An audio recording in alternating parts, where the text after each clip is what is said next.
Puji Tuhan. Sekali lagi, puji Tuhan. Selamat pagi saudara sekalian. Kalau saudara memperhatikan olahraga atau lomba angkat besi, ada satu jenis angkat besi yang disebut sebagai clean and jerk. Clean and jerk itu gerakannya adalah si atlet akan membungkukkan badannya dan mulai mengangkat barbel yang beratnya mungkin 2 kali atau 3 kali dari berat tubuhnya sendiri. Diangkat, si atlet tadi mulai jongkok dan barbel tadi sudah ada di depan dadanya dan atlet ini jongkok. Lalu atlet ini mulai berdiri dan setelah berdiri barbel ini diangkat ke atas. Itu adalah saat yang paling berat. Sebab barbel yang beratnya luar biasa itu harus diangkat lebih tinggi dari kepalanya. Dan lebih berat lagi, wasit itu memberi aba-aba. Angkat. Sebelum tangannya wasit turun, barbel itu tidak boleh turun. Barbel itu tidak boleh diletakkan. Ketika tangan wasit itu diturunkan, barbel itu dibanting oleh si atlet ini karena sudah beratnya luar biasa. Itu adalah satu hal yang harus dilakukan oleh atlet angkat besi untuk bisa menang, untuk bisa berhasil. Justru di saat dia mengangkat barbel begitu berat, lebih tinggi daripada kepalanya, saat itu dia harus diam. Harus bertahan. Dia tidak boleh melepaskan barbel itu, membanting, meletakkan. Tidak boleh. Sampai saatnya selesai. Itu namanya bertahan. Bertahan seringkali adalah hal yang mudah kalau tidak di masa yang sulit. Tapi yang berat adalah ketika bertahan itu kita harus hadapi dan jalani di masa yang sulit, di kondisi yang pahit. Saya ajak saudara membuka satu bagian ayat dari Habakuk. Habakuk 3. Habakuk 3 kita mau belajar tentang bertahan di masa yang sulit. Habakuk 3 ayat 17 sampai dengan 19. Habakuk 3 ayat 17 sampai dengan 19. Sekalipun pohon ara tidak berbunga, pohon anggur tidak berbuah, hasil pohon zaitun mengecewakan, sekalipun ladang-ladang tidak menghasilkan bahan makanan, kambing domba terhalau dari kurungan, dan tidak ada lembu sapi dalam kandang, namun aku akan bersorak-sorak di dalam Tuhan, beria-ria di dalam Allah yang menyelamatkan aku. Allah Tuhanku itu kekuatanku. Ia membuat kakiku seperti kaki rusa.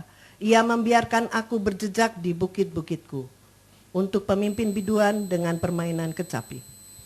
Apa yang dikatakan pada kitab Habakuk ini adalah kondisi yang tidak diinginkan oleh siapapun. Kondisi yang tidak diharapkan oleh siapapun. Sebuah masa sulit adalah masa di mana kita tidak menginginkannya. Kita tidak memimpikannya, kita tidak mendoakannya. Malam hari saudara tidak pernah berdoa, Tuhan kami mau tidur dan sekarang Tuhan biarlah kami bisa nyenyak tidur. Dan besok pagi berikan kami hari baru dan kesulitan yang baru. Saya rasa tidak pernah kita berdoa seperti itu. Biarlah besok kami bisa masuk ke dalam masa sulit kami. Tidak ada seorang pun yang berharap seperti itu. Tapi kadang-kadang dalam hidup kita berada di dalam masa sulit yang tidak dapat dihindari. Paling tidak ada 2 macam di sini yang digambarkan. Sekalipun pohon ara tidak berbunga. Pohon anggur tidak berbuah. Hasil pohon zaitun mengecewakan. Sekalipun ladang-ladang tidak menghasilkan bahan makanan. Ini adalah kondisi pertama. Kondisi pertama adalah kondisi di mana pohon dan ladang tidak menghasilkan apa-apa. Gambaran apa ini? Gambaran kesulitan untuk masa depan. Kalau pohon-pohon ini tidak menghasilkan apa-apa, lalu apa yang akan kami makan? Kalau ladang tidak menghasilkan apa-apa, apa yang akan kami nikmati ketika di masa depan? Ini adalah gambaran kesulitan mengancam masa depan. Yang berikutnya dikatakan di sana, kambing domba terhalau dari kurungan. Dan tidak ada lembu sapi dalam kandang. Kambing domba dan lembu sapi itu tadinya menjadi miliknya. Artinya sudah pernah bekerja keras mungkin, mempunyai harta berbentuk kambing, domba, dan lembu sapi. Tapi kali ini kambing, domba, dan lembu sapi tidak ada ternyata di tempatnya. Gambaran apa ini? Gambaran kesulitan yang merusakkan hasil dari masa lalu. Jadi ada kesulitan tentang sesuatu yang kita harapkan untuk masa depan. Dan ada kesulitan hari ini yang merusakkan hasil apa yang sudah menjadi jerih payah kita di masa yang lalu. Tapi Tuhan memberikan kemampuan. Tuhan memberikan pertolongan kalau kita bertahan di masa sulit. Atlet angkat besi tadi bisa menjadi juara kalau dia bertahan di posisi yang berat sekali. Sebelum waktunya selesai dia tetap angkat barbel itu. Ketika kita bertahan di masa yang sulit, di sanalah Tuhan memberi pertolongan. Namun ayat 18, aku akan bersorak-sorak di dalam Tuhan, beria-ria di dalam Allah yang menyelamatkan aku. Allah Tuhanku itu kekuatanku. Ia membuat kakiku seperti kaki rusa. Ia membiarkan aku berjejak di bukit-bukitku. Orang yang mengalami pertolongan Tuhan adalah orang yang bertahan. Kalau orang itu tidak bertahan, jangan harap ada pertolongan Tuhan. Dia akan dikalahkan oleh kesulitan itu. Tetap bertahan adalah sebuah pilihan. Tetap bertahan ini adalah sebuah pilihan. Pilihan untuk tetap bertahan atau tidak bertahan. Kalau saudara tidak punya pilihan lain, mau tidak mau harus di sana, yaitu namanya bukan tetap bertahan. Orang yang berada di dalam sel tahanan atau bui, LP penjara, itu bukan tetap bertahan. Itu tidak bisa kemana-mana karena terkunci. Tapi orang yang menunggu nomornya di bank, apalagi bank yang ngantri ya, bank capek antri begitu, itu bertahan. Saya pernah pada suatu hari ke bank, ke sebuah bank dan dapat nomor, waduh, nomornya ini nomor 70 sekian gitu ya. Sementara itu nomor ini yang sudah dipanggil masih nomor 40 sekian. Aduh lama sekali ini nunggunya. Orang sebelah saya nomor 73 kalau salah. Orang sebelah saya 72, dia juga lama. Dia lebih dulu, jauh dari saya. Terus disebutkan 54, 55, baru lama sekali 55. Orang yang ini gak sabar. Dia pulang, dia pergi keluar pulang. Ternyata dari sejak nomor 54, 55 tadi, 56 itu cepat urusannya. 57 orangnya dipanggil berkali-kali nggak ada. 58 nggak ada dan seterusnya juga nggak ada, kelihatannya orang sudah pada pulang ini. Lalu dipanggil orang sebelah saya tadi dan dia sudah tidak bertahan. Sedangkan saya masih bertahan dengan membaca buku, dengan macam-macam kesibukan yang saya coba lakukan di masa bertahan itu. Dan nomor saya dipanggil. Saya berpikir kalau seandainya saya ikut-ikutan orang sebelah dan cepat pulang, saya mungkin tidak bisa selesaikan urusan saya pada saat itu. Di sanalah bertahan. Bertahan adalah sebuah pilihan. Bertahan adalah sebuah keputusan hati, di mana saudara memutuskan, saya mau bertahan di masa sulit ini. Ini masa sulit, masa tidak nyaman, masa tidak enak, tapi saya tidak mau berontak. Saya tidak mau melarikan diri. Saya tidak mau mengambil keputusan sendiri dengan nanti akan melakukan hal yang salah. Bertahan adalah sebuah sikap. Sikap orang yang bakal menang. Sebab apa? Sebab dia bertahan dan pertolongan Tuhan pasti nyata akan datang. Bertahan juga sebuah perjuangan. Di dalam saudara mengambil keputusan, oke, saya akan bertahan di dalam masa sulit ini. Berarti saudara mulai memasuki masa perjuangan. Dan saudara belum tahu kapan akan berakhirnya masa perjuangan ini. Karena saudara masih harus bertahan sampai selesai. Perjuangan yang dilaksanakan sampai selesai. Sia-sia kalau saudara bertahan hanya untuk sesaat, lalu tidak sampai selesai dan saudara tidak mendapatkannya. Tetap bertahan itu ada dasarnya. Apa dasarnya? Dasarnya harus iman. Karena beriman maka saudara bertahan. Orang yang bertahan itu punya rasa yakin yang luar biasa. Keyakinan yang luar biasa. Saudara mau dijemput oleh teman saudara. Teman saudara sudah janji.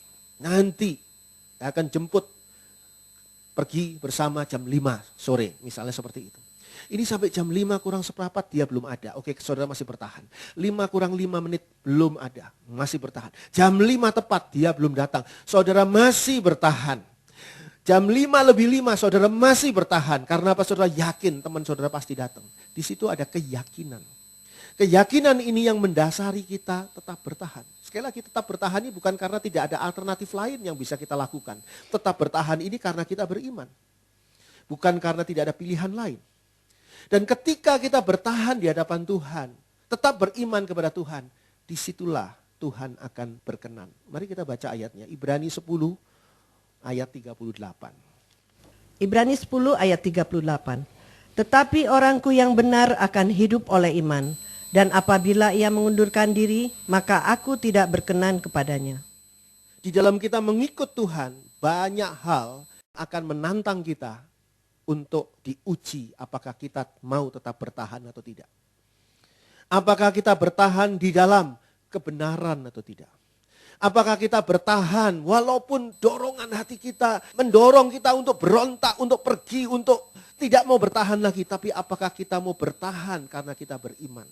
Firman Tuhan katakan, tetapi orangku yang benar. Orang yang benar di sini adalah orang yang hidupnya sesuai dengan firman Tuhan. Akan hidup oleh iman. Iman itu menghidupkan dengan luar biasa. Dan apabila ia mengundurkan diri dari iman yang luar biasa itu, dikatakan di sana, maka aku tidak berkenan kepadanya. Jadi jangan sampai membiarkan posisi kita, prestasi kita tidak berkenan di hadapan Tuhan. Karena apa? Karena kita tidak bisa bertahan. Ada teman saya yang mau berhenti rokok. Orang yang tidak merokok tidak tahu sengsaranya orang mau berhenti merokok. Ya. Kalau orang yang merokok, apalagi rokoknya itu luar biasa gitu ya. Sambung menyambung menjadi kereta api yang mengepul dari mulutnya gitu ya. Zaman dulu mah kereta api pakai asap ya, sekarang kereta api nggak pakai asap, pakai listrik ya. Rokok juga ada yang jenisnya lain. Nah, ketika dia berhenti dan mencoba berhenti karena Tuhan, maka di situ dia diuji. Diuji oleh apa? Oleh keinginan hatinya sendiri. Sampai dia mengatakan pada saya, aduh saya gak kuat, sekali ini deh. Saya, istilahnya kalau di daerah saya itu nas dulu. Nas itu kayak orang main kucing-kucingan itu, sembunyi-sembunyi, nas dulu ya, saya mau ke toilet dulu sebentar. Ya udahlah, berhenti dulu mainnya, kita oke, nanti sembunyi lagi. Sekarang saya permisi dulu lah, berhenti dulu, saya mau rokok dulu 1 hari aja. Setelah besok nanti berhenti lagi. Saya katakan nggak bisa. Kalau kamu mau berhenti rokok, ya berhenti total. Ketika kamu berhenti total, pasti ada dorongan di hatimu untuk ingin merokok. Orang lain tidak bisa merasakannya. Dia ngomong pada saya, gampang lu Ndri, lu ngomong kayak gitu dan lu sudah nggak ngerokok. Iya, memang ini adalah kondisi ujiannya bagi orang yang mau benar-benar mengalami kemenangan di dalam Tuhan. Yaitu apa? Berhenti total. Berhenti total dari segala dosa-dosa lama. Berhenti total dari pornografi. Orang yang dosanya pornografi sulit untuk berhenti pornografi. Di tempat tersembunyi dia melakukan pornografi. Di dalam diam, di tengah ibadah dia bisa pikirannya pornografi. Bisa macam-macam. Orang yang kerjanya atau hobinya itu adalah hobi-hobi yang berbuat dosa di hadapan Tuhan. Judi atau apapun juga sulit buat berhenti. Judi dilarang, betul. Tapi ketika ibadah, ayo pendetanya nanti pakai jasnya warna apa? Taruhan, kalau menurut saya warna hitam. Satu lagi bilang tidak, pasti warna krem. Taruhan, jasnya pendeta buat judi coba. Ayo pendeta nanti jasnya kancingnya berapa? Itu buat judi coba. Itu bisa apa saja bisa buat judi. Hati-hati. Semua itu harus ditinggalkan. Hal yang tidak sesuai dengan firman Tuhan harus ditinggalkan. Tapi berat. Saya tahu berat. Disitulah juga Tuhan mau melihat kesungguhan saudara, keseriusan saudara untuk bisa bertahan di dalam kebenaran. Bertahan di dalam hidup sesuai dengan firman Tuhan. Supaya Tuhan berkenan. Bagaimana caranya? Kalau saudara katakan, ya Tuhan saya sanggup. Saya sanggup Tuhan untuk bertahan. Saya loh Tuhan orangnya serius. Kalau saya sudah ngomong bertahan, pasti saya bertahan Tuhan. Menghadapi kesulitan apapun. Jangan sombong. Sebab apa? Bertahan itu berat. Dan saya beritahu, saudara dan saya, kita tidak mampu bertahan. Kita tuh tidak mungkin mampu bertahan. Mungkin saat ini Saudara berpikir, tuh bener kan Pak Andri? Nggak mungkin lah bisa bertahan. Kecuali kalau kita mendapatkan kekuatan yang datangnya dari Tuhan. Mari kita lihat kekuatan dari Allah yang luar biasa ini yang membuat kita mampu tetap bertahan. 2 Korintus 4. 2 Korintus 4 ayat 7 sampai dengan ayat 10. 2 Korintus 4 ayat 7 sampai dengan 10. Tetapi harta ini kami punyai dalam bejana tanah liat, supaya nyata bahwa kekuatan yang melimpah-limpah itu berasal dari Allah, bukan dari diri kami. Dalam segala hal kami ditindas, namun tidak terjepit. Kami habis akal, namun tidak putus asa. Kami dianiaya, namun tidak ditinggalkan sendirian. Kami dihempaskan, namun tidak binasa. Kami senantiasa membawa kematian Yesus di dalam tubuh kami, supaya kehidupan Yesus juga menjadi nyata di dalam tubuh kami. Ada satu hal yang harus kita miliki, adalah kekuatan dari Allah. Dikatakan di sini kekuatan dari Allah. Dan kekuatan dari Allah ini porsinya bukan porsi kecil, bukan. Tapi dikatakan di sini melimpah-limpah. Tetapi harta ini kami punyai dalam bejana tanah liat. Supaya nyata bahwa kekuatan yang melimpah-limpah itu berasal dari Allah, bukan dari diri kami. Bejana tanah liat itu adalah tubuh kita. Kita ini adalah bejana tanah liat. Dan di dalamnya ada kekuatan Allah. Biasanya orang menyimpan gelang emas, kalung berlian, itu di dalam peti besi. Brankas peti besi. Yang tahan terhadap api dan tidak bisa dicongkel oleh maling dan sebagainya. Tapi di sini ada yang lebih berharga dari emas berlian. Yaitu kekuatan dari Allah. Dan Allah simpan di dalam bejana tanah liat. Bejana tanah liat adalah diri kita yang rapuh. Kita itu rapuh, tapi di dalam diri kita kalau kita minta Tuhan berikan kekuatanmu Tuhan. Saya mau berhenti dari hobi saya yang buruk ini Tuhan. Saya mau berhenti Tuhan. Saya mau berhenti dari perbuatan saya yang salah ini Tuhan. Saya mau berhenti dari hidup saya yang gak karu-karuan ini Tuhan. Maka saudara membutuhkan kekuatan dari Allah. Tuhan berikanlah kekuatan kepadaku. Supaya aku mampu bertahan di dalam situasi yang sulit. Dengan mampu bertahan seperti ini dikatakan tidak terjepit. Walaupun ditindas. Saudara tidak bisa melarang pihak yang menindas saudara. Lalu mengatakan jangan tindas saya. Tidak bisa. Mereka memang mau menindas saudara kok. Tapi dengan kekuatan dari Allah. Saudara tidak akan terjepit. Saudara akan tetap bertahan di dalam tindasan itu. Saudara tidak terjepit. Tidak putus asa walaupun habis akal. Saudara bisa katakan, saya nggak mau habis akal. Aduh saya nggak mau habis akal, saya nggak mau, saya ingin punya jalan keluar. Tapi belum ada, gimana nih ya? Tetap tidak putus asa. Tidak putus asa karena apa? Karena kekuatan dari Allah. Saya sudah habis akal ngurusin anak saya yang nakal sekali ini. Saya harus bagaimana lagi mendidik dia.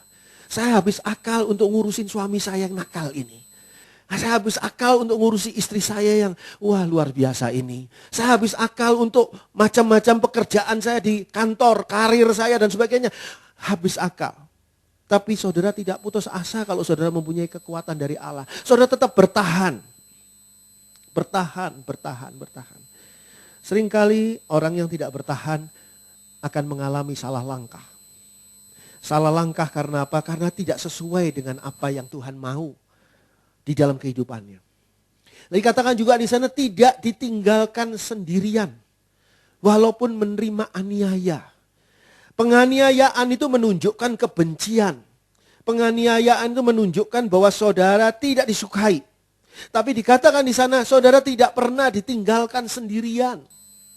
Aniaya yang paling berat itu adalah ketika kita merasa kok saya ini bukan siapa-siapa dan bukan punyanya siapa-siapa, saya itu dibuang oleh siapapun.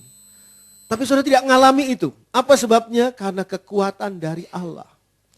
Dikatakan juga di sana tidak binasa walaupun dihempaskan.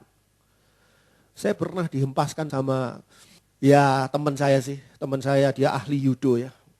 Saya waktu dulu tuh suka ya main-main lah istilahnya berkelahi bebas seperti itu. Dan sekali dia menangkap saya, dia mengangkat saya dan dia menghempaskan saya. Waduh. Dihempaskannya ke tembok yang keras. Wah, tulang saya pikir, wah remuk ini saya sekali, ini hancur deh saya. Tapi ternyata enggak. bangun lagi. Otot kawat, balung besi gitu ya. Kayak Gatot Koco ya. Otot kawat, balung besi tapi remuk memang, sakitnya luar biasa. Dihempaskan itu sudah hopeless lah. Kalau kita dihempaskan oleh orang saja, efeknya luar biasa beratnya. Apalagi kalau dihempaskan oleh keadaan. Keadaan bisnis ini menghempaskan bisnis saudara. Bisa nggak bangun lagi itu bisnis. Keadaan ini menghempaskan rumah tangga saudara. Bisa hancur rumah tangga. Keadaan ini menghempaskan hidup saudara, maka bisa binasa. Tapi dikatakan di sini, tidak binasa. Walaupun dihempaskan. Jadi inilah kekuatan Allah yang luar biasa. Seringkali Allah tidak hadir dalam hidup kita dalam bentuk malaikat. Atau datang dengan suatu hal yang spektakuler. Tapi yang penting adalah kekuatan Allah menyusup dalam diri kita dan memberi kekuatan untuk kita bertahan di masa sulit. Sehingga dikatakan di sini pada 2 Korintus 4 ayat 8, dalam segala hal kami ditindas namun tidak terjepit. Kami habis akal namun tidak putus asa. Kami dianiaya namun tidak ditinggalkan sendirian. Kami dihempaskan namun tidak binasa. Kami senantiasa membawa kematian Yesus di dalam tubuh kami, supaya kehidupan Yesus juga menjadi nyata di dalam tubuh kami. Kalau kita membawa kuasa Tuhan Yesus di dalam kehidupan kita, maka kita akan berhasil bertahan di masa yang sulit. Sehingga di dalam kekuatan Allah ini, sesungguhnya kondisi buruk dan sulit yang kita alami, itu tidak akan memengaruhi kita. Saudara mungkin tidak bisa menghentikan akan kondisi buruk dan kondisi yang menyulitkan hidup saudara. Saudara tidak bisa katakan berhenti, jangan menyulitkan saya lagi. Berhenti, saya tidak mau kondisinya buruk seperti ini. Mungkin saudara tidak bisa mengatakan seperti itu. Tetapi kondisi buruk dan sulit itu tidak akan memengaruhi saudara ketika saudara memiliki kekuatan Allah. Mana ayatnya? Mazmur 46. Mazmur 46 ayat 2 sampai dengan ayat 4. Mazmur 46 ayat 2 sampai dengan 4. Allah itu bagi kita tempat perlindungan dan kekuatan, sebagai penolong dalam kesesakan sangat terbukti. Sebab itu kita tidak akan takut sekalipun bumi berubah, sekalipun gunung-gunung goncang di dalam laut, sekalipun ribut dan berbuih airnya, sekalipun gunung-gunung goyang oleh geloranya. Saudara pernah mendengar kisah Alkitab di mana Tuhan Yesus meredakan angin ribut di Danau Tiberias. Seketika itu juga angin ribut itu reda.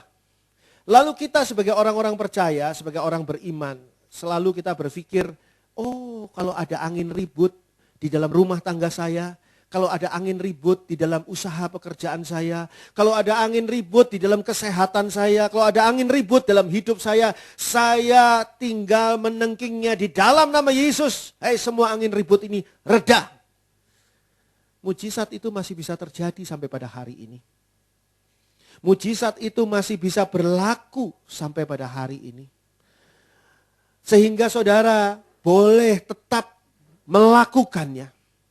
Tapi ketika angin ribut yang saudara tengking di dalam nama Yesus itu tidak reda, apa yang terjadi?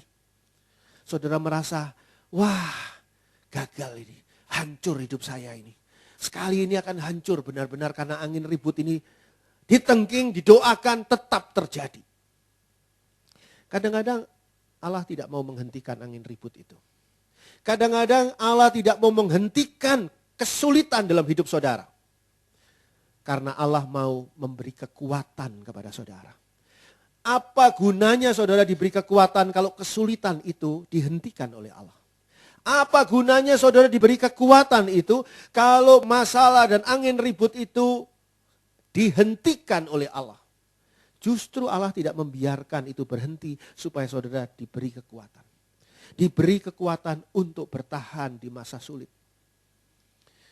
Ayat 3 mengatakan sebab itu kita tidak akan takut. Sekalipun bumi berubah. Sekalipun gunung-gunung goncang di dalam laut. Sekalipun ribut dan berbuih airnya. Sekalipun gunung-gunung goyang oleh geloranya. semua kondisi yang sulit itu tidak akan memengaruhi saudara yang menggunakan kekuatan Allah dalam hidup saudara. Allah sengaja membiarkan bumi berubah. Allah sengaja membiarkan gunung-gunung goncang di dalam laut. Allah sengaja membiarkan ribut dan berbuih air laut itu. Dan gunung-gunung goyang oleh geloranya. Untuk apa? Untuk menyadarkan kita betapa kita tidak mampu dan tidak berdaya. Kita harus ucapkan syukur untuk semua kesulitan ini. Sebab dari sana kita sadar, Tuhan, saya ini bukan apa-apa Tuhan. Kadang-kadang saya arogan terhadap bawahan saya arogan terhadap orang yang lebih rendah dari saya. Tapi ternyata Tuhan, saya nggak mampu apa-apa Tuhan. Tuhan mau supaya kita sadar. Dan disitulah kita merendahkan diri di hadapan Tuhan. Dan kita bertahan menantikan pertolongan Tuhan. Sehingga Mazmur ini mengatakan Allah itu bagi kita tempat perlindungan dan kekuatan. Orang tidak akan berlindung kepada Allah dan tidak minta kekuatan kepada Allah kalau segala sesuatunya berlangsung normal. Ataupun ada kesulitan tapi kesulitannya kecil. Tidak akan minta tolong kepada Allah karena beban hidupnya itu adalah beban hidup yang ringan. Tapi ketika kita merasakan Tuhan ini benar-benar berat Tuhan. Benar-benar pahit Tuhan. Benar-benar menyiksa. Kadang-kadang saudara dibuat tidak bisa tidur. Tidur sih tapi gak lelap. Pikiran saudara masih melayang-layang. Hati saudara masih penuh dengan banyak perkara. Saudara gak bisa tidur. Pagi harinya orang lain bangun dengan segar. Saudara bangun dengan lesu. Gitu. Lalu saudara mengalami letih, lemah, lesu dan sebagainya itu ya. Orang lain bekerja dengan semangat, saudara bekerja dengan tidak semangat karena saudara masih terus dibelenggu oleh banyak hal yang menjadi beban hati saudara. Karena kesulitan dalam hidup saudara. Itu semua mempengaruhi saudara. Tapi firman Tuhan katakan itu tidak akan mempengaruhi kita kalau kita mempunyai kekuatan dari Allah. Kalau kita berlindung dan mendapatkan kekuatan dari Allah. Sebagai penolong dalam kesesakan sangat terbukti. Saya pernah mengajarkan kepada jemaat untuk membuat diary. Diary ini buku catatan gitu ya. Bukan diary supaya anak-anak muda gitu ya. Waduh, kemarin dia melirik sama saya, hati saya berdetak. Dan jantung saya hampir lepas. Untung lemnya kuat sehingga tidak lepas. Bukan kayak gitu ya, itu diary anak-anak muda. Bukan. Diary ini adalah diary tentang apa yang Tuhan lakukan dalam hidup saudara. Kalau saudara punya diary itu, saudara tulis. Pada tanggal sekian saya mengalami pertolongan Tuhan yang luar biasa. Pada tanggal sekian saya mengalami perlindungan Tuhan yang ajaib dan luar biasa. Saudara tulis di situ. Untuk siapa? Untuk diri sendiri. Bisa juga untuk orang lain. Dan itu menjadi kesaksian yang luar biasa. Tapi paling tidak untuk diri sendiri. Ketika saudara sedih, ketika saudara hampir putus asa, ketika saudara rasanya tidak mampu untuk bertahan lagi, terlalu berat ini Tuhan. Terlalu berat. Elvis Presley pernah menyanyikan, You give me a mountain, gitu ya. Biasanya Tuhan cuma ngasih dia bukit-bukit masalah. Sekali ini Tuhan memberi padanya gunung masalah. Ini terlalu berat Tuhan. Tidak bisa saya daki, tidak bisa saya taklukkan Tuhan, gitu ya. Ya itu lagunya Elvis Presley. Pada saat itu saudara buka kembali diary itu. Saudara baca bahwa Tuhan sebagai penolong dalam kesesakan sudah terbukti berkali-kali dalam hidup saudara. Kalau dulu Tuhan menolong saudara. Tuhan melindungi saudara. Tuhan menyelamatkan saudara. Maka kali ini di mana saudara bersandar kepada Tuhan. Di mana hidup saudara sudah semakin dekat dengan Tuhan. Saudara pasti ditolong. Tidak mungkin saudara dibiarkan. Sungguh ada alasan yang pasti ketika kita itu ditolong oleh Tuhan. Kadang-kadang saya bertanya, Tuhan, kenapa sih kok saya ditolong oleh Tuhan? Apa ya benar saya itu ditolong oleh Tuhan? Kenapa kok saya ditolong oleh Tuhan?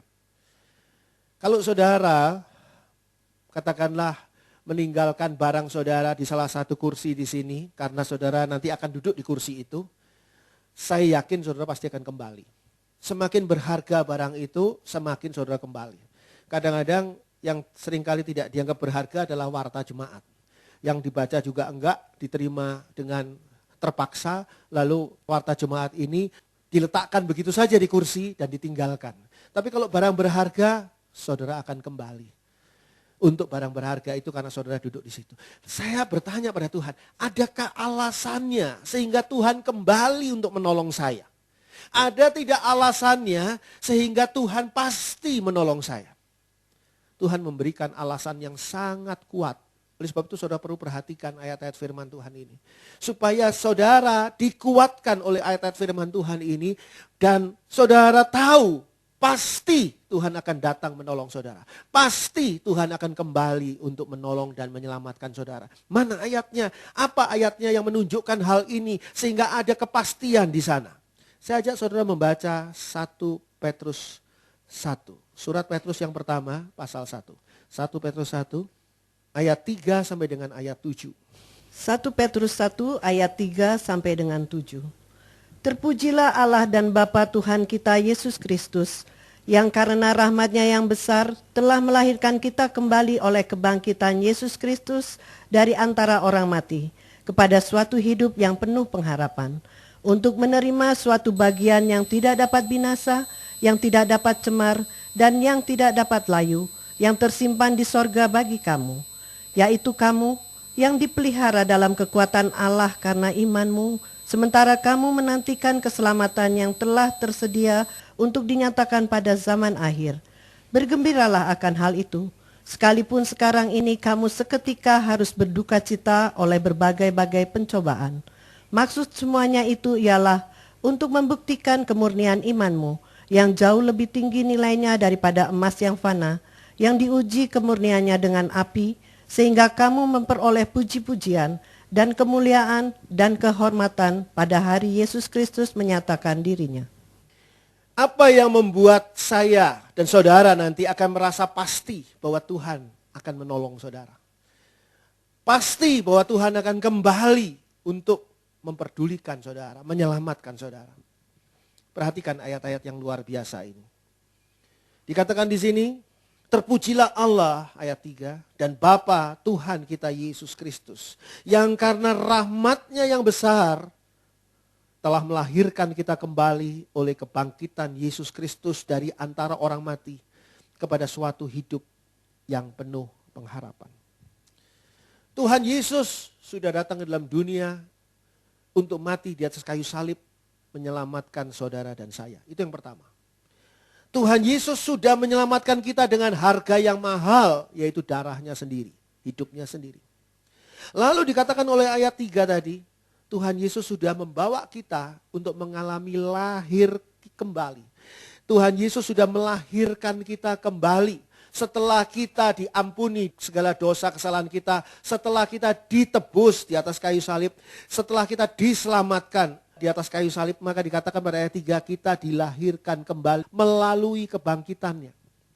Kebangkitan Tuhan Yesus itu membuktikan bahwa saudara dan saya dilahirkan kembali oleh kuasa kebangkitan. Untuk apa? Dikatakan pada ayat 3 tadi, untuk masuk ke dalam pengharapan yang baru. Terpujilah Allah dan Bapa Tuhan kita Yesus Kristus, yang karena rahmat-Nya yang besar telah melahirkan kita kembali oleh kebangkitan Yesus Kristus dari antara orang mati kepada suatu hidup yang penuh pengharapan. Jadi lahir baru itu bukan lagi berada di dalam kondisi hidup kita yang lama, yang tanpa harapan. Kita berada di dalam sebuah pengharapan yang baru. Dikatakan tadi di sana, kepada suatu hidup yang penuh pengharapan. Itu pertama. Pengharapan apa itu? Ayat 4 mengatakan, untuk menerima suatu bagian yang tidak dapat binasa, yang tidak dapat cemar dan tidak dapat layu, yang tersimpan di surga bagi kamu. Jadi Tuhan Yesus ini sudah menyediakan bagi kita surga. Sekarang kita belum terima, dikatakan di sini dengan jelas untuk menerima. Berarti sekarang belum. untuk menerima. Kita belum menerima surga, kita masih tinggal di dunia. Tapi sudah disediakan surga. Untuk sebab itu maka Tuhan menyelamatkan kita di atas kayu salib. Tuhan melahirkan kita baru. Dia bangkit dari kuburnya, dari matinya, dan memasukkan kita ke dalam pengharapan yang baru. Dan pengharapan yang baru itu surga. Jadi di dalam hidup yang baru itu Tuhan memberikan satu fokus yang baru. Fokus yang baru itu apa? Surga. Itu sebabnya ketika kita ada di dunia, fokus kita mungkin ya apa fokusnya? Ya asal saya lulus SMA lah.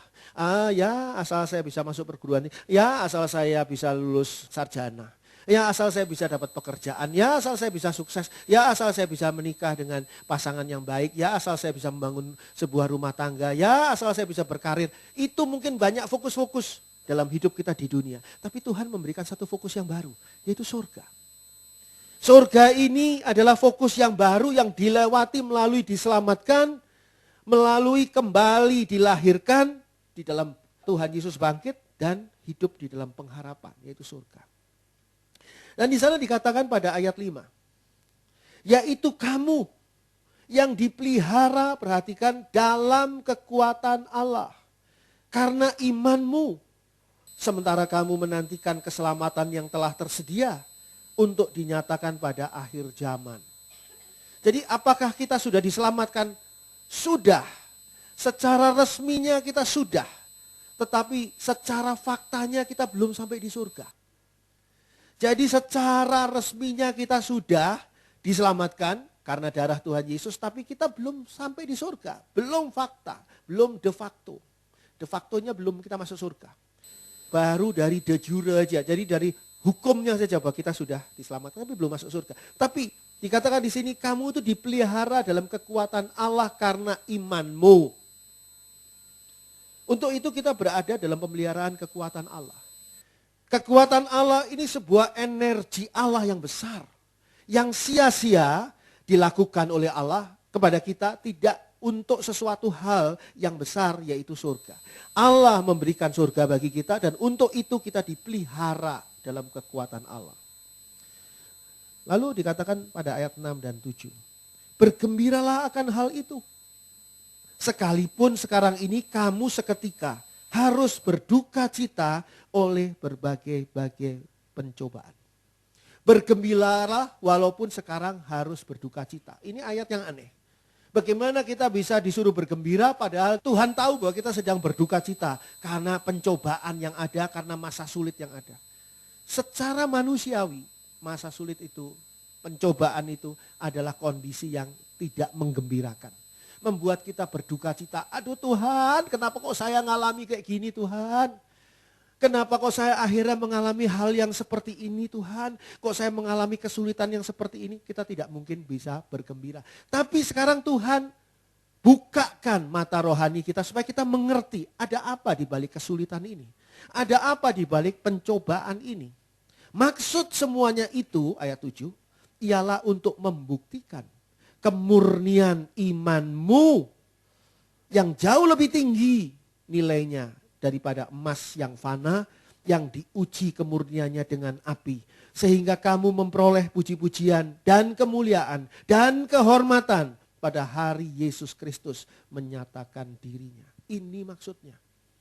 Kesulitan ini, masalah ini, persoalan yang harus kita hadapi dan kita harus bertahan dalam berhadapan dengan kondisi sulit ini adalah untuk menguji iman kita. Perhatikan di sana, kalau saudara membaca pada ayat 5 tadi, yaitu kamu yang dipelihara dalam kekuatan Allah karena imanmu. Jadi iman ini elemen penting ini. Kalau saudara tidak punya iman ini, maka saudara tidak akan berada dalam pemeliharaan kekuatan Allah. Kalau saudara tidak punya tiket untuk masuk konser itu, maka saudara tidak akan pernah boleh masuk konser itu. Kalau saudara kehilangan kartu debit saudara, saudara tidak mungkin bisa membayar dengan menggesek kartu debit itu karena hilang kartu debitnya. Kalau saudara tidak punya iman, saudara tidak mungkin berada di dalam pemeliharaan kekuatan Allah. Ketika saudara berhadapan dengan kesulitan, ya saudara berhadapan sendiri dengan kesulitan. Tidak dengan kekuatan Allah. Bagaimana saya bisa punya kekuatan Allah? Karena iman. Dan iman itu harus iman yang teruji, yang kualitasnya baik di hadapan Tuhan. Bagaimana kualitas itu bisa baik? Yaitu melalui pencobaan ataupun ujian ini yang harus kita alami. Kesulitan ini yang Tuhan izinkan. Sehingga dikatakan di sini, maksud semuanya itu ayat 7 ialah untuk membuktikan kemurnian imanmu. Saudara tidak bisa katakan, saya beriman ketika hidup saudara tenang-tenang saja.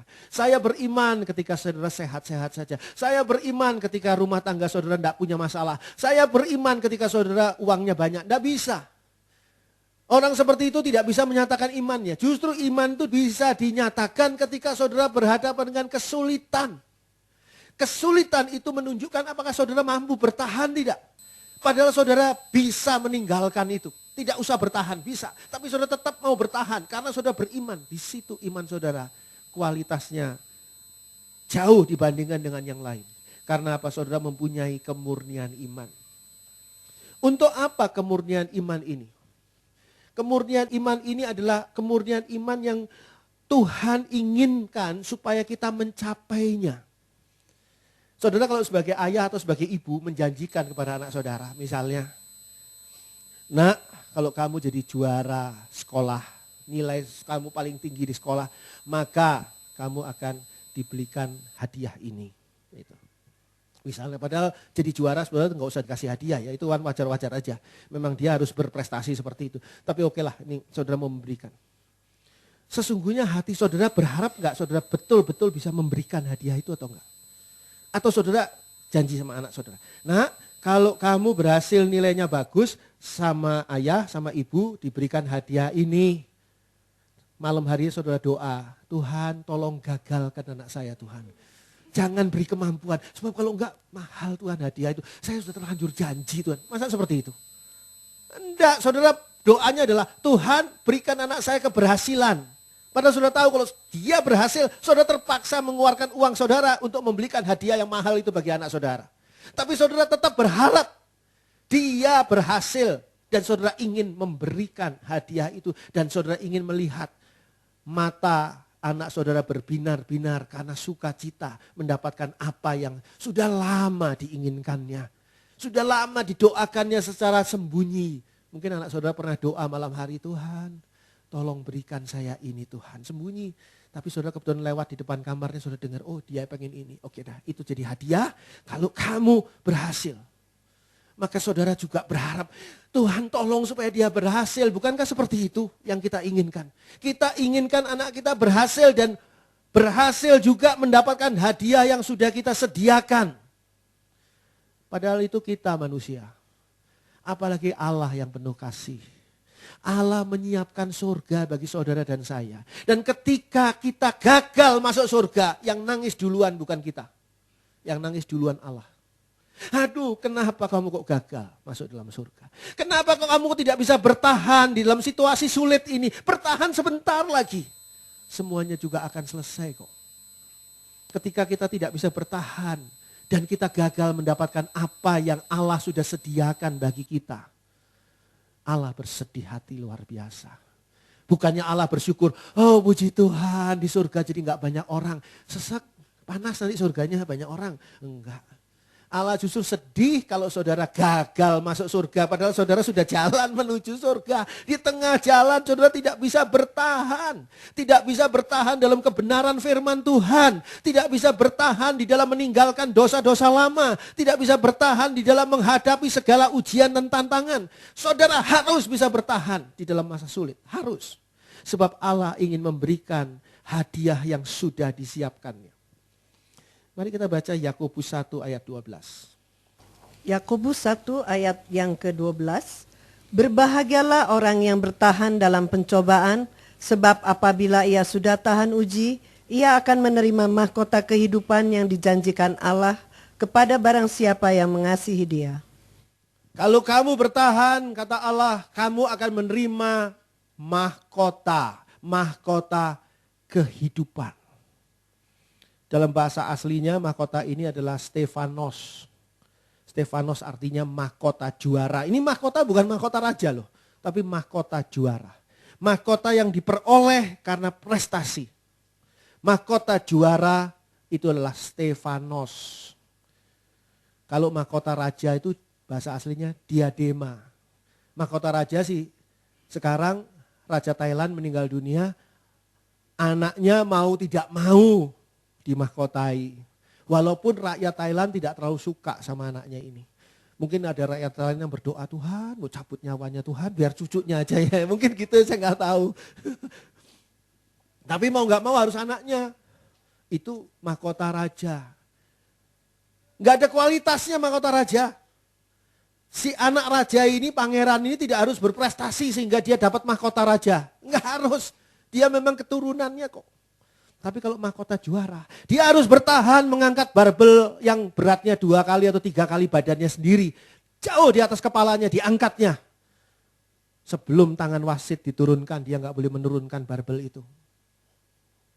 Itu juara. Orang yang bertahan itu punya mental juara. Orang yang tidak punya mental juara pasti menyerah di babak pertama. Kamu berani tanding tinju? Berani? Ayo naik ring. Lupa nanya siapa lawannya. Muncul lawannya Mike Tyson. Waduh, nggak jadi deh. Belum tentu Mike Tyson itu menang. Saudara jauh lebih muda dari Mike Tyson. Mike Tyson zaman dulu ya kuat, zaman sekarang lambat. Saudara mungkin jauh lebih menang dibandingkan dengan orang tua ini. Tapi disitulah seringkali mental kita itu sudah tidak bertahan. Tapi Tuhan katakan, berbahagialah orang yang bertahan dalam pencobaan. Sebab apabila ia sudah tahan uji, ia akan menerima mahkota kehidupan yang dijanjikan Allah kepada barang siapa yang mengasihi dia. Apakah Allah itu menjanjikan mahkota itu tapi menyayangi mahkota itu sehingga dia berharap mudah-mudahan kamu gak bertahan supaya mahkota ini tetap menjadi hiasan di lemari saya, kata Allah.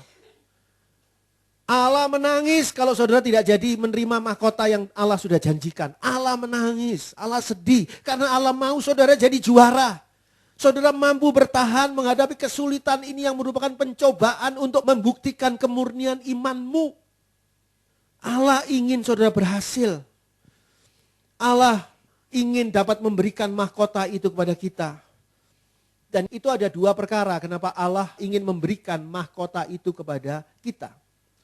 Pertama adalah Allah ingin menggenapi janjinya. Dikatakan di sini kan, yang dijanjikan Allah. Jadi mahkota itu dijanjikan oleh Allah. Bagaimana Allah bisa membuktikan bahwa janjinya itu digenapi? Yaitu ketika dia memberikan mahkota itu. Tapi bagaimana dia bisa memberikan mahkota itu kepada kita kalau kita tidak menang? Bagaimana Allah bisa memberikan mahkota itu kalau kita tidak bertahan? Jadi ketika kita bertahan atas kesulitan dan kita menang atas pencobaan ini, Allah dapat kesempatan luar biasa untuk membuktikan janjinya dan memberikan mahkota itu kepada saudara dan saya. Itu pertama. Yang kedua adalah dikatakan di sini, ia akan menerima mahkota kehidupan yang dijanjikan Allah kepada barang siapa yang mengasihi dia. Jadi ketika saudara menerima mahkota itu, bukan saja saudara menerima sebagai juara, tetapi saudara menerima sebagai bukti bahwa saudara mengasihi Allah. Sekali lagi saudara baca. Ia akan menerima mahkota kehidupan yang dijanjikan Allah, itu satu, kepada barang siapa yang mengasihi dia. Jadi bagaimana membuktikan bahwa saudara benar-benar mengasihi Allah? Yaitu ketika saudara menerima mahkota itu. Allah benar-benar tahu kamu tuh mengasihi aku, kata Allah, ini mahkota. Itu sebabnya ketika saudara bertahan dan setan iblis kuasa kegelapan berbisik pada saudara, ngapain bertahan? Udah aja tinggalin, udah aja nyerah, udah aja pakai cara yang lain yang bukan cara Tuhan dan sebagainya. Saudara katakan, tidak, saya harus bertahan karena saya mengasihi Allah. Seberat-beratnya seorang ibu yang sedang hamil. Ina sekarang sedang mabuk terus, Ina itu tiap hari, saya heran sudah hampir 5 bulan masih mabuk terus. Tapi saya dengar cerita Ibu Tati katanya 9 bulan malah mabuk terus. Kalau sudah 12 bulan, 15 bulan mabuk terus itu berarti mabuk bener, mabuk itu minuman keras, kalau itu mah lain lagi. Tidak ada seorang ibu yang walaupun menderita selama 9 bulan 10 hari. Terus tengah jalan di 5 bulan, aduh udahlah saya gak tahan lagi, udahlah tolong suntik mati aja bayi di kandungan saya lah. Udah, ibu yang mengasihi, ibu yang benar gak akan melakukan itu. Biarin dah saya bertahan. Biarpun saya mabuk, biarpun saya sengsara, hidupnya gak karuan. Pakai rok apa saja jelek gitu kan. Orang kalau hamil gitu kan dipakein pakai rok hamil macam-macam kan. Saya dulu belum hamil, saya sudah jelek. Sekarang hamil lebih jelek lagi, bisa lagi seperti itu. Wah, saya tetap bertahan untuk anak saya. Kasih bisa membuat kita bertahan. Kalau saudara mengasihi Allah sungguh-sungguh, itu bisa membuat saudara bertahan. Ketika saudara hampir goyah, hampir tidak bisa bertahan, ingat Allah sudah mengasihi saudara. Di atas kayu salib, dia mengorbankan dirinya. Sekarang saya mau mengasihi dia. Tuhan tolong saya bisa bertahan. Tuhan akan memberi apa? Kekuatan Allah. Saudara tidak sendirian. Kekuatan Allah akan menyertai saudara. Oleh sebab itu jangan saudara merasa, wah saya sebagai gembala tahu masalah saudara masing-masing. Tahu persoalan saudara masing-masing meskipun saya sudah janji tidak akan pernah bicara pada siapapun tentang masalah saudara. Tapi ketika saya berdoa, di rumah malam hari saya berlutut mendoakan saudara. Saya teringat kembali Tuhan, berat Tuhan apa yang dialami oleh saudara ini, oleh bapak ini, oleh ibu ini, oleh anak ini. Saya doakan itu, saya merasakan Tuhan ini berat. Kalau engkau tidak menolong dengan kekuatan Tuhan, tidak bisa bertahan Tuhan. Sulit Tuhan, berat. Tapi tolonglah dia Tuhan, tolonglah dia Tuhan.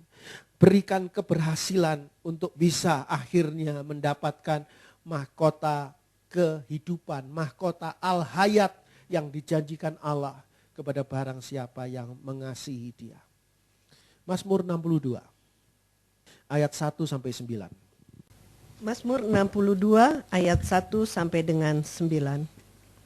Untuk pemimpin biduan menurut Yedutun Mazmur Daud. Hanya dekat Allah saja aku tenang, daripadanya lah keselamatanku. Hanya dialah gunung batuku dan keselamatanku, kota bentengku, aku tidak akan goyah.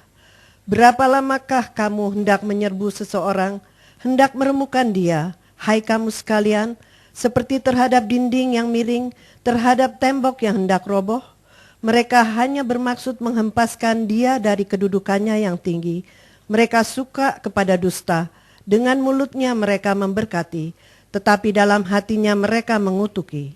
Hanya pada Allah saja kiranya aku tenang, sebab daripadanya lah harapanku.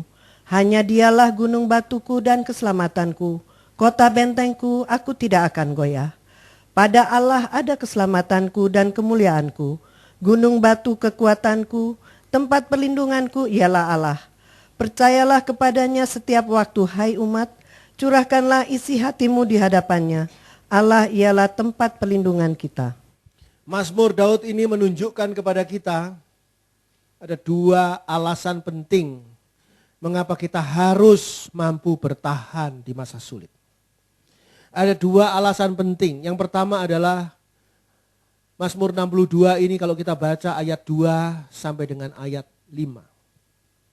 Hanya dekat Allah saja aku tenang, daripadanya lah keselamatanku. Hanya dialah gunung batuku dan keselamatanku. Kota bentengku, aku tidak akan goyah. Berapa lamakah kamu hendak menyerbu seseorang, hendak meremukkan dia, hai kamu sekalian. Seperti terhadap dinding yang miring, terhadap tembok yang hendak roboh. Mereka hanya bermaksud menghempaskan dia dari kedudukannya yang tinggi. Mereka suka kepada dusta. Dengan mulutnya mereka memberkati, tetapi dalam hatinya mereka mengutuki.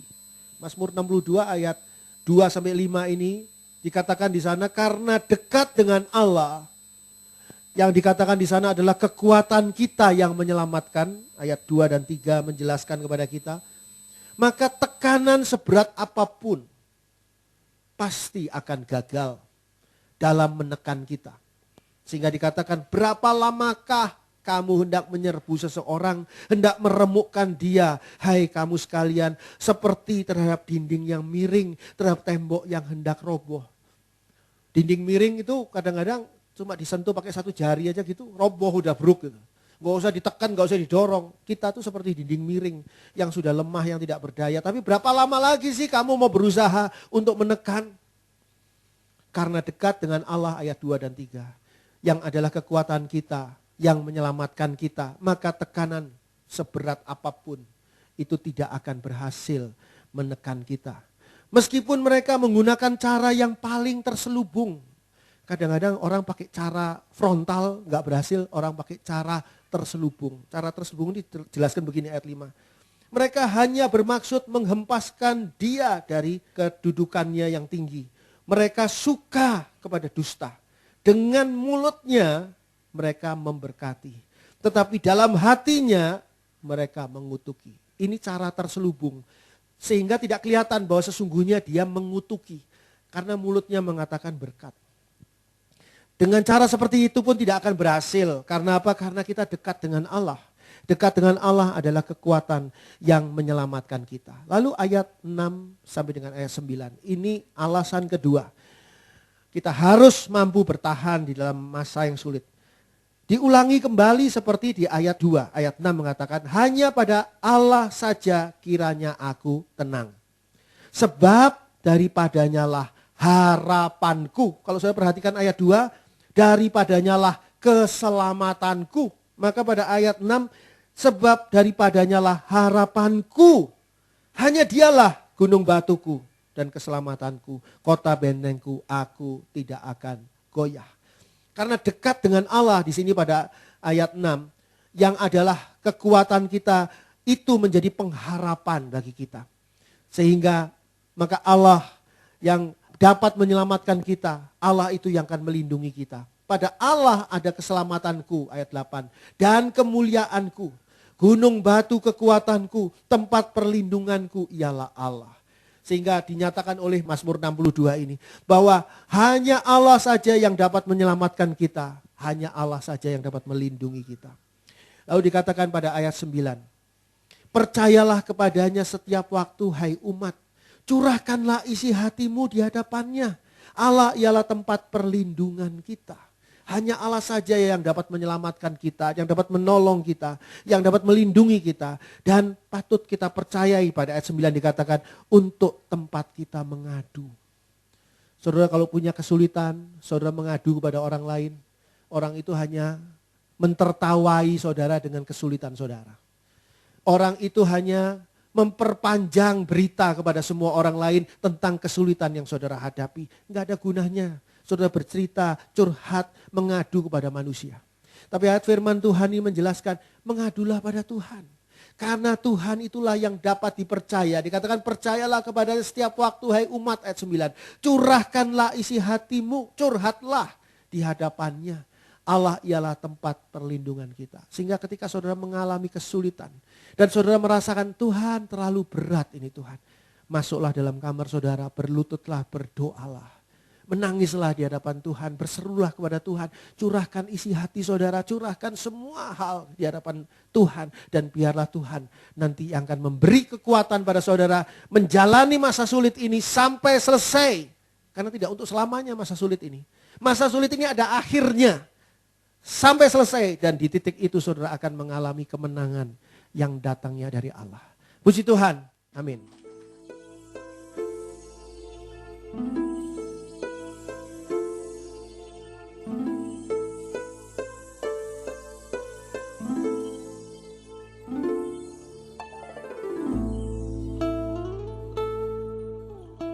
Bapa dalam surga, Allah yang Maha Kasih. Izinkan kami mengalami, merasakan kasih-Mu ya Bapa. Ketika kami berada di masa-masa sulit kehidupan kami. Bapa dalam surga, izinkan kami menikmati kasih sayang Allah justru di masa-masa sulit dalam kehidupan kami. Engkau membiarkan kondisi ini boleh berlangsung bukan karena Engkau membiarkan kami. Tapi karena Engkau mau supaya iman kami bisa tampil sebagai iman yang murni. Tolong kami ya Bapa, karena kami tidak sanggup untuk bertahan di masa sulit.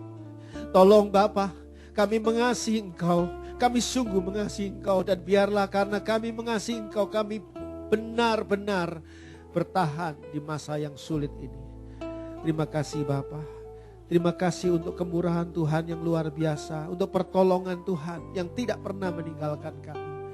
Bukti firman Tuhan, bahkan pengalaman dalam hidup kami. Tuhan, Engkau tidak pernah meninggalkan kami.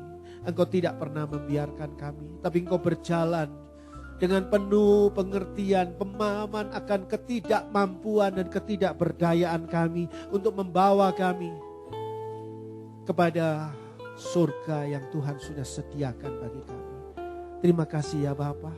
Terima kasih untuk semua kabut tebal yang ada ini, yang merintangi ini, sehingga kami lebih jelas akan melihat tuntunan Tuhan dalam kehidupan kami. Kami serahkan hidup kami ke dalam tangan Tuhan. Tuhan, tolong jemaat-Mu Tuhan yang hari ini mengalami masalah dan persoalan dalam kehidupannya. Tuhan, persoalan yang mereka hadapi itu adalah persoalan yang berat bagi mereka masing-masing. Tuhan, tolong mereka yang mengalami masalah di dalam rumah tangga mereka. Tuhan, tolong mereka yang mengalami masalah di dalam sakit penyakit mereka. Tuhan, tolong kesehatan mereka, Tuhan, pulihkan. Juga Tuhan, tolong mereka yang mengalami masalah di dalam pekerjaan, karir, bisnis, usaha, keuangan mereka. Tuhan, tolong mereka ya Bapa. Tuhan, tolong mereka yang nyaris putus asa, yang hampir putus asa. Tuhan, berikan kekuatan. Tuhan, berikan kemenangan pada mereka. Terima kasih Bapa. Kami mau bertahan karena Allah memberikan kemampuan. Terima kasih Bapa dalam surga, di dalam kuasa-Mu, dalam nama Tuhan Yesus Kristus kekuatan kami berdoa. Haleluya.